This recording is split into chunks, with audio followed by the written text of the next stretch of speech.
Hello, welcome to People and Profit. I'm Kate Moody. Coming up, investing in and rebuilding Ukraine. The country's deputy economy minister speaks to us about the task ahead and the business boom that he thinks is possible. What role does the National Rifle Association play in America's gun culture and political scene? And just how much is in the lobbying giant's coffers? And cutting the cut, why producers of the chewable leaf are turning to new crops in Kenya. Russian forces continue to wage war across Ukraine, but Volodymyr Zelensky's government is already looking ahead to the task of rebuilding. The European Commission and World Bank predict that could come at a price tag of over $400 billion. The UN recently estimated some $10 billion worth of damage to Ukraine's energy infrastructure alone. That's all money that will need to be raised or invested separately from allies' military and humanitarian aid during the war. Oleksandr Gryban is Ukraine's Deputy Minister of the Economy and joins us now from Kyiv. Thank you for being with us.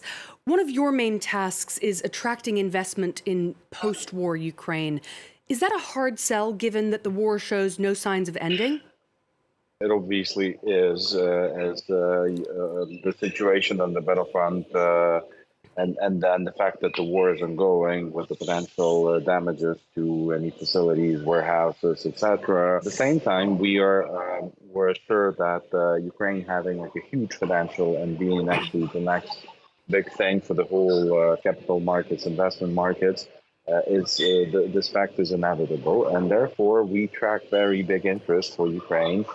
And we also trying to relaunch Ukraine on the track of the new industrialization, because the war is also deriving a number of opportunities, and we can actually rebuild the country in a much better way, and different principles, ESG principles, and of course mobilizing the capital markets from different sources. And gaining our place, Ukrainian place, in the global value chain and the global supply chain. Let's talk a little bit about the numbers. Can you give us an idea of how much money you think Ukraine will need to recover and rebuild, and how much you've been able to secure so far? Well, Ukraine's going to need hundreds of billions of dollars, and this can be confirmed by the recent RDNA report prepared by the World Bank Group, and that's what we are also in the government guided by. And we also have this multi-donor coordination platform initiated by the G7. It also includes the EU and Ukrainian Prime Minister level, where we confirm that, again, will be guided by the RDNA, and the ultimate needs for this year will be $14+ billion in the different spheres. The majority of this is the immediate rebuilding of the critical infrastructure, like the energy infrastructure, roads, bridges, schools, and hospitals. And there is a component for the private sector support, which is very crucial for us in the Ministry of Economy. And we understand that these $2.5 billion or something that have been secured in the RDNA report for the private sector support, that they are actually the drivers for the economic development and the GDP growth. I want to ask a bit more about this push that you're making for private investors. How can you convince them that this is a good investment?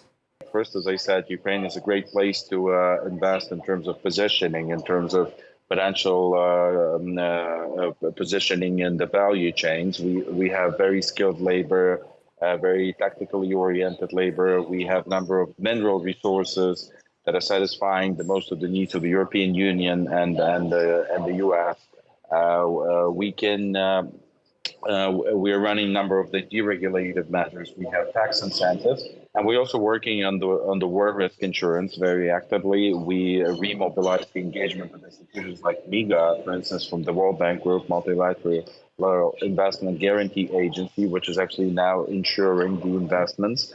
And we also setting up a separate trust fund that can be potentially driven by the EBRD, where the main purpose will be to reset up the private reinsurance market, relaunch it, so the big reinsurance companies become active in Ukraine, and it does positively affect both trade facilitation and the investment attraction process. Even before the full-scale Russian invasion began, corruption was a major sticking point for potential investors in Ukraine. What concrete steps are now being taken to address those concerns? You know that the anti-corruption system has finally started working to the full scale. We have National Anti-Corruption Bureau operating a while ago. We have Special Anti-Corruption Prosecutor's Office that's been operating also a while ago together with the Bureau. And now we finally got the missing bit. The High Anti-Corruption Court is also operating and working. So all three pillars are now in place. This gives confidence in the anti-corruption system that is actually already working and already proving good results. Now, we've been focusing a lot looking ahead on post-war reconstruction, but there is still huge damage being inflicted across your country every day. What's the most immediate priority to support Ukrainian families and businesses at the moment? Well, the families who've lost their homes, of course, this is the huge issue. And we have this application, DIA, which is the government technological app. And there is an ability to register an application if your house or an apartment was damaged. And the amounts that we're having there are shocking. You know, it's only these items are coming up to like $14 billion. So this is something where the government will need to find a way and the solution how to rebuild all of these houses for the residents. In terms of economic support, we see the big room for the grants deployment and supporting the processing industry, especially the ones or the micro, small and medium enterprises with grants, which would give them the ability to create to add some value to their assets and create additional collateral, so they could then use the concessional leverage that is also provided by the government. And so this comes as the mixture of their kind of relaunching, reviving of the business. Oleksandr Gryban, Deputy Minister of the Economy of Ukraine, thank you so much for joining us on France 24. Thank you. Thank you very much. Well, deadly mass shootings have continued to rock communities across the United States in 2023. The right to bear arms is protected under the Second Amendment to the Constitution, but the lack of significant changes in gun control policy is at least partly linked to the power of the National Rifle Association. Founded as a shooting and training club in 1871, the NRA has become one of the most potent forces in modern American politics. Its annual three-day convention in April drew a number of Republican presidential hopefuls, underscoring the influence of America's pro-gun lobby. Charles Pellegrin joins me now. Tell us a little bit about the NRA's membership and finances. Well, the NRA brand is basically synonymous with gun rights in the United States, and with over 5 million members, it's clearly the most important organization on that issue. In 2021, its lobbying arm held $50 million in net assets, while the event planning side had $140 million. On top of that, the NRA's Political Action Committee, which funds political campaigns, had $15 million on hand. But it's come under financial stress. It was sued by New York's Attorney General, who claims its leaders used funds for personal gain, leading to losses of $64 million in 3 years. The NRA tried to file for bankruptcy and move its operations to Texas as a result, but that process was blocked. What about its influence both in Washington and on the campaign trail? Well, an endorsement from the NRA is essential for any Republican candidate running for office. In April of 2022, the NRA provided $70,000 to GOP politicians running in the midterms. Well, far more money is spent on advertising, specifically attack ads on politicians or candidates who endorse gun restrictions. When it comes to influencing lawmakers, the NRA spent close to $5 million in lobbying in 2021. But in what some are saying is a sign of declining influence, that figure fell to $2.5 million in 2022. Last year actually saw the biggest piece of gun control legislation in 30 years, with Congress expanding background checks. So what's the state of the broader gun industry in the United States? Well, the uncertainty brought on by the coronavirus pandemic and the nationwide protests that followed the murder of George Floyd led to a surge in gun sales over 2020 and 2021, with many saying that self-defense was their main reason to buy a gun. Well, 7.5 million people bought a gun for the first time between January 2019 and April 2021. That's 3% of all American adults. And those new buyers weren't your typical gun owner.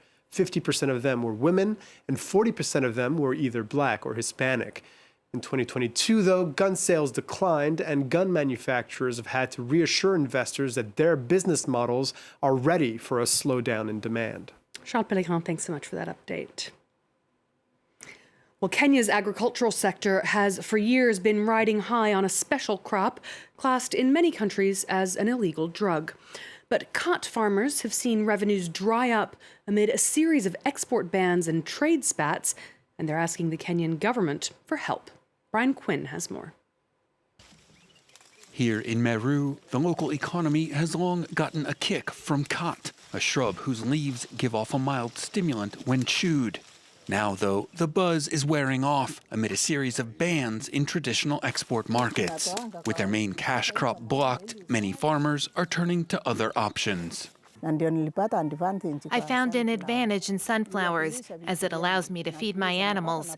When I make some money from it, I pay for school fees and use the remainder to buy food. Khat is classified as an illegal narcotic across most of Europe and the US. Australia banned it in 2013. In 2014, the UK followed suit. In 2020, a diplomatic spat with neighboring Somalia, Kenya's top export market, brought a ban that disrupted millions of dollars in revenues per month. Though the ban was lifted last summer, traders say business has not resumed. We used to take good care of our farms, with hopes of getting a good harvest and making money. However, now that these markets have been closed, our efforts to take care of our farms are futile, as there are no markets that we can take our good harvests to. They're now calling on the government to help. President William Ruto has halved fertilizer prices, but he hasn't lifted commissions on khat exporters, an extra cost traders say makes it hard for them to compete with neighboring Ethiopia. They also want the government to reopen export markets by pushing for legalization in Western countries with large Northeast African diasporas. That's all for now. Don't forget you can find this and our previous shows on the France 24 website or as a podcast wherever you usually listen. You can also get in touch with your comments and questions on social media. Until next time, thanks for watching.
France 24, your window on the world. Liberté, égalité, actualité. Join us on Down to Earth, where we explore the incredibly complex relationship between humans and our planet. We meet the people behind fascinating environmental, health and technological innovations in a bid for sustainable solutions to our changing world. Down to Earth on France 24 and France24.com.